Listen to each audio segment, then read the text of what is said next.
Salut mes petits haricots, moi c'est Anna Banana, bienvenue sur ma chaîne.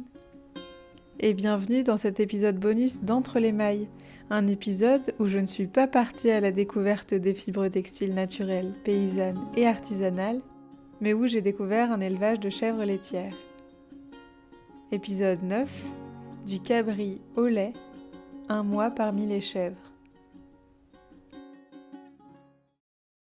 En septembre, j'ai eu l'opportunité de passer un mois à Crest dans la Drôme et j'ai travaillé auprès d'un éleveur de chèvres laitières pendant la période des mises bas. J'avais envie de vous raconter cette expérience qui m'a beaucoup apporté et qui m'a permis d'approfondir un peu mon lien à l'élevage. Cette thématique et ses enjeux sont un sujet assez complexe mais très intéressant pour moi, qui me suis toujours interrogée sur ce sujet, surtout parce que je sens cette envie d'être proche des animaux de la ferme et en même temps je ne me vois pas réellement créer une activité agricole basée sur des productions alimentaires d'origine animale. Mon année à l'EAV m'a fait énormément cheminer sur ce sujet et j'ai beaucoup aimé aller à la rencontre d'éleveurs et d'éleveuses avec des cheptels de petite et moyenne taille, de comprendre leur système et de leur donner un coup de main.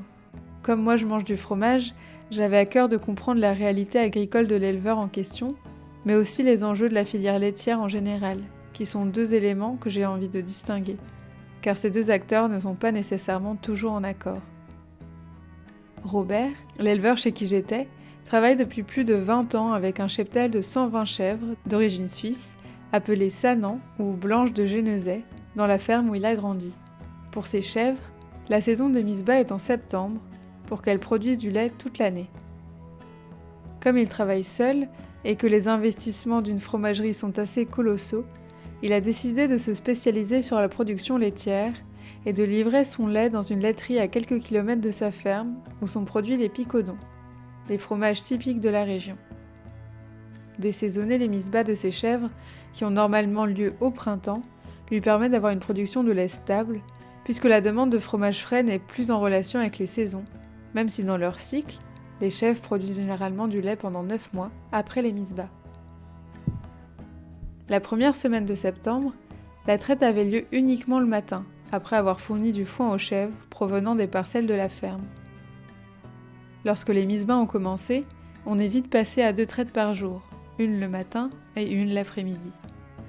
La plupart des chèvres connaissaient la routine et allaient sans trop de difficultés sur le quai. Mais pour les chevrettes dont c'était la première mise bas, c'était des moments souvent un peu compliqués, car elles n'avaient pas l'habitude d'être traites. Les chevreaux étaient généralement séparés de la mère après 24 heures.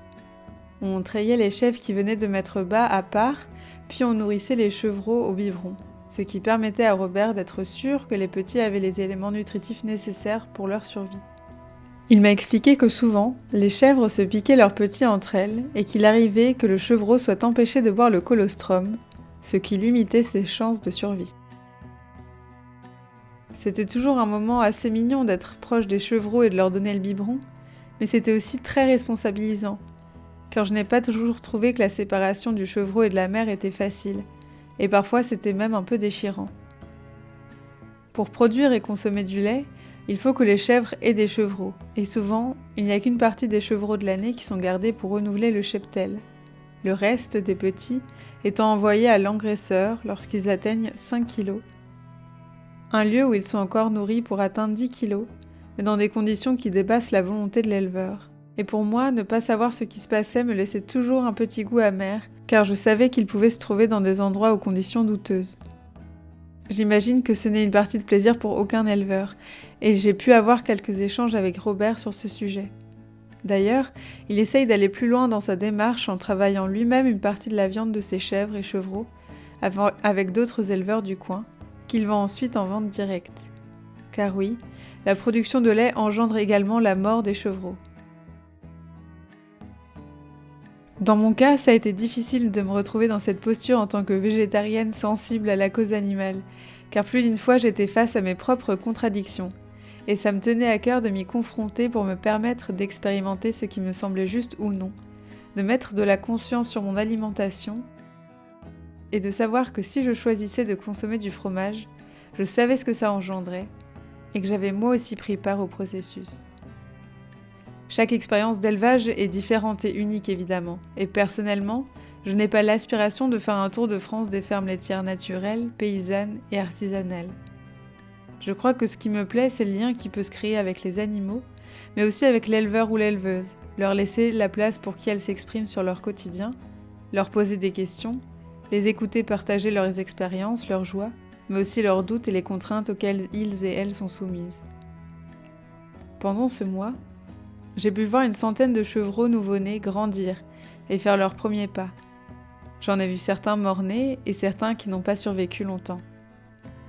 Je me suis sentie très proche de l'aspect très primaire de la vie, avec son lot de naissances, de sang, d'odeurs, mais aussi des moments purs et joyeux.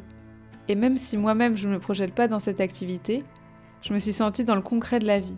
Pas une idée romantisée de la ferme laitière pour alléger ma conscience, mais vraiment dans une réalité avec son lot de moments agréables et désagréables, et surtout dans une activité qui n'est pas manichéenne.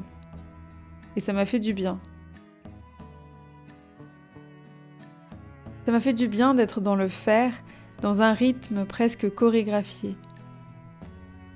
Ça m'a fait du bien de saluer les brebis chaque matin et chaque après-midi, d'en reconnaître certaines, de créer des liens avec 2 ou 3 d'entre elles, de les appeler pour les faire avancer.